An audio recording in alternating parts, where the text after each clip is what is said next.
Hi, welcome to Healing the Trauma Within. In this session, I'm talking with Carol Mortarotti Mason, and we're going to be talking about how to return to living a life of love after suicide loss.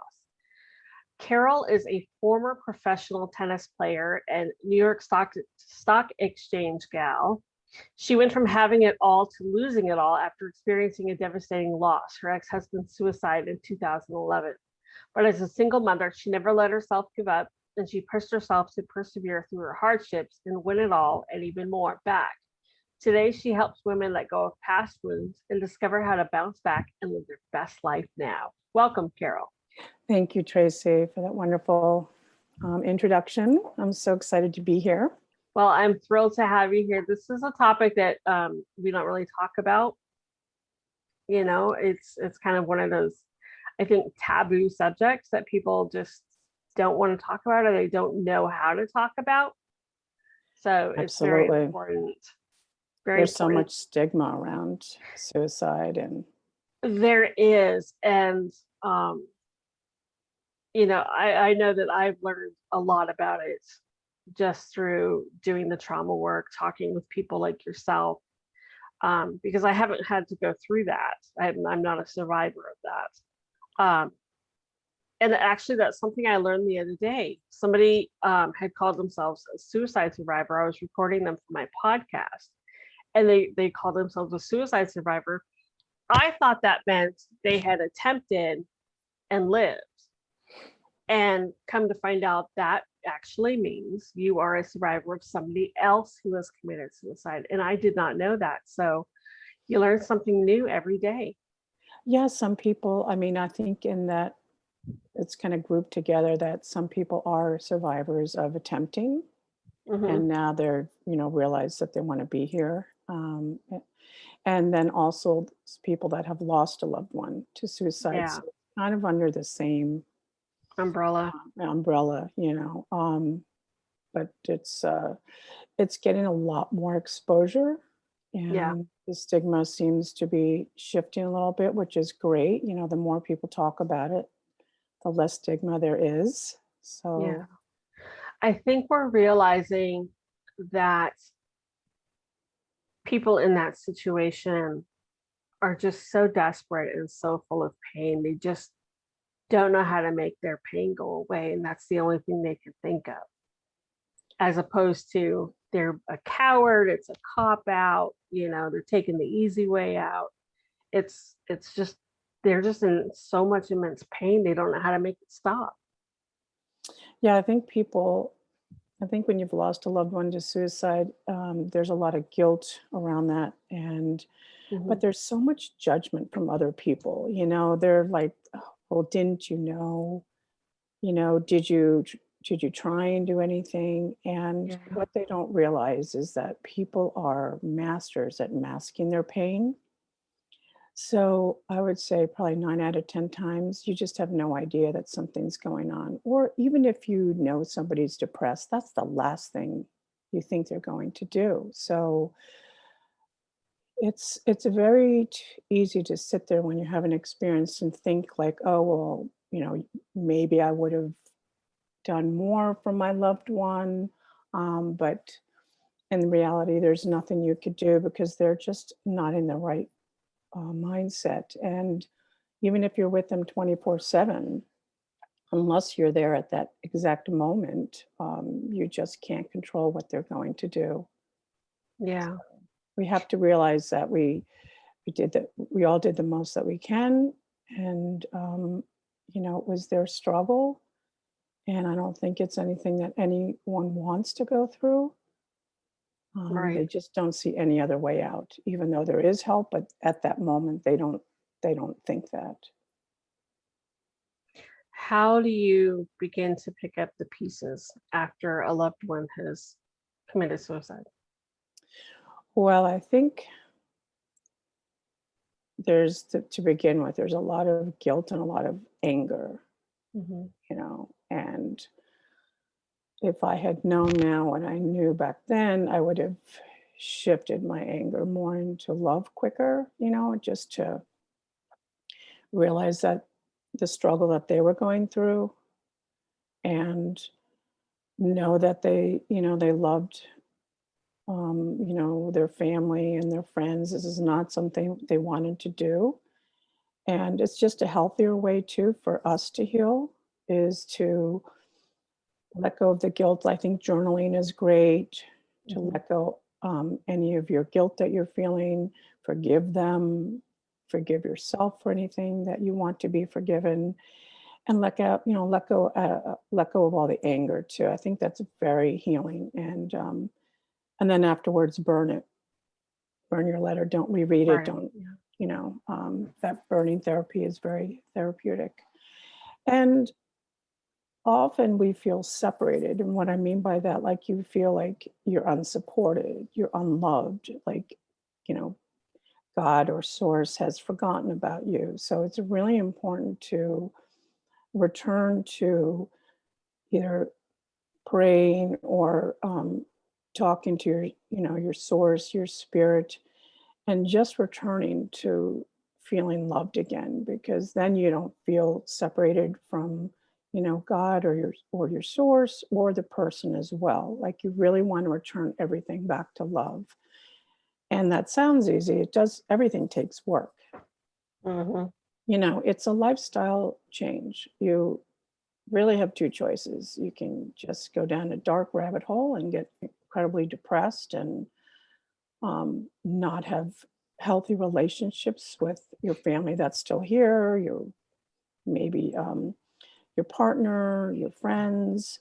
They're just not going to do well if you're holding on to all of this anger and this blame and this guilt, the shame. So it's really Sure. important that you take daily steps in order to recover, so you can go back and live a life full of love that you deserve. I can't imagine, because I've never been through it, so I can really only imagine, but I know that, you just can't.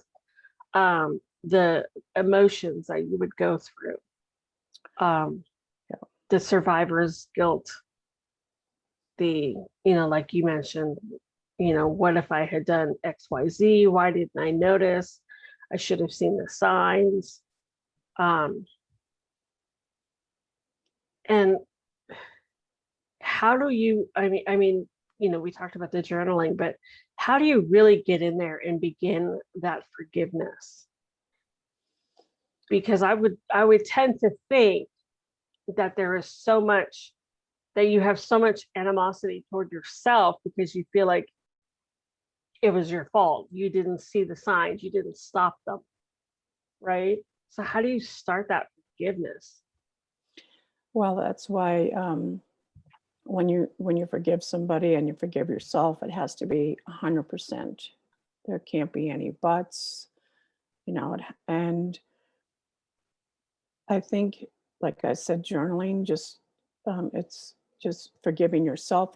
I have done it multiple times and I still do it to this day. It's not like it's a one and done process. Sure.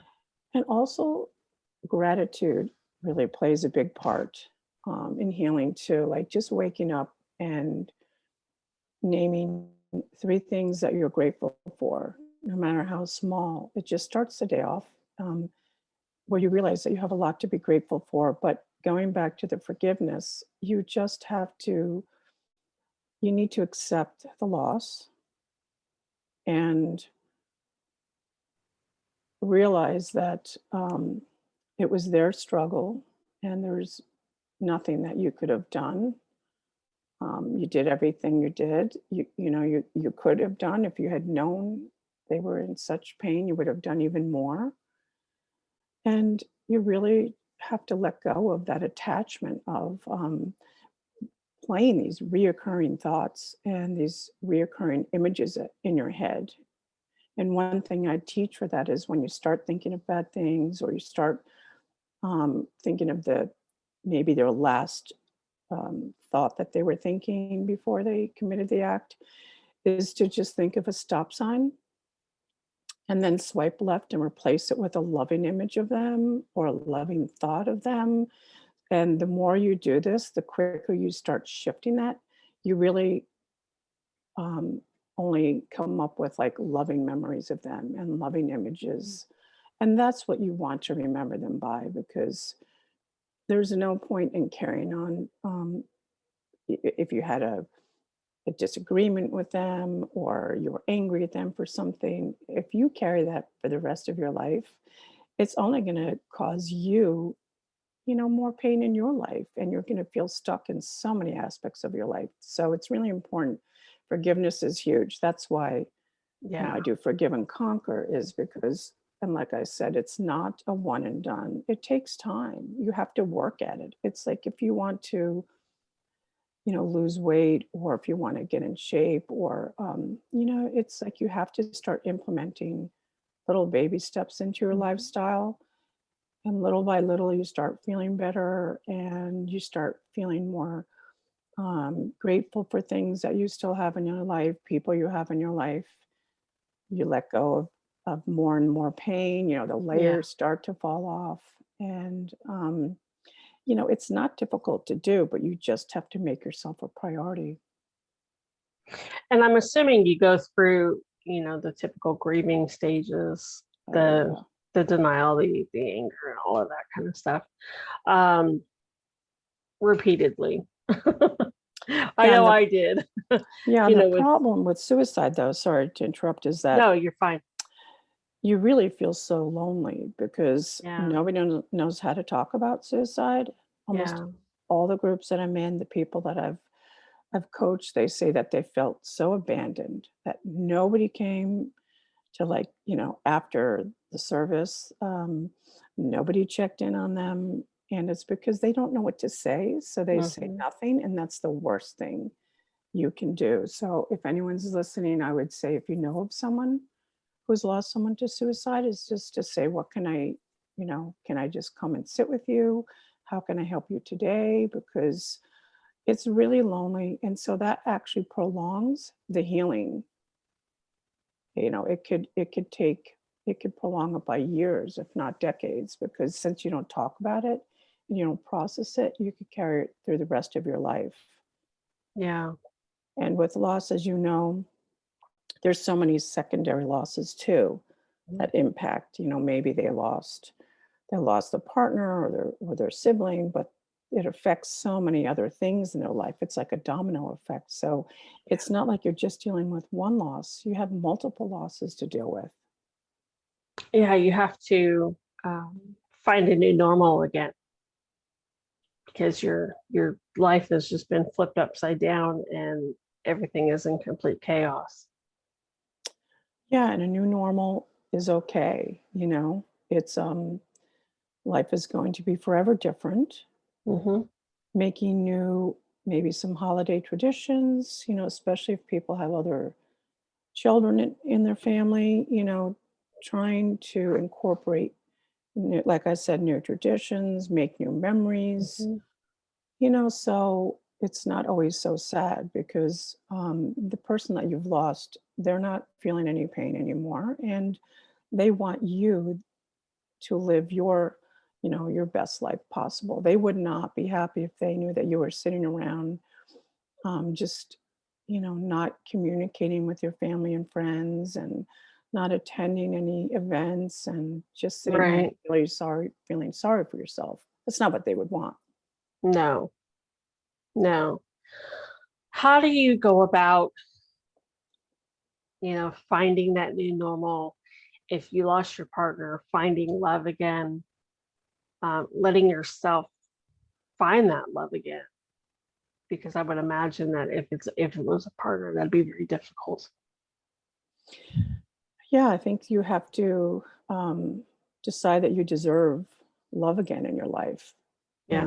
and it's okay to have another partner and find love again, um, because I mean, we're meant to be loved. We're not meant to spend our lives alone. And so I think you have to decide that you deserve love, and really process your loss, so you don't kind of bring it into your new relationship. It's okay. You Hmm. can still honor your previous loved one and have a new relationship too. Okay. Yeah. I mean, that makes sense. You deserve love. You deserve to be Everybody loved. You does, deserve to yeah. be happy. Um, and Let like you go of that said, guilt, you know. yeah, like you said, your loved one, they were the ones that were in pain. They wouldn't want to see you in pain. And they wouldn't want to see you not living your life because they're no longer here. Right, They want to see you happy. right.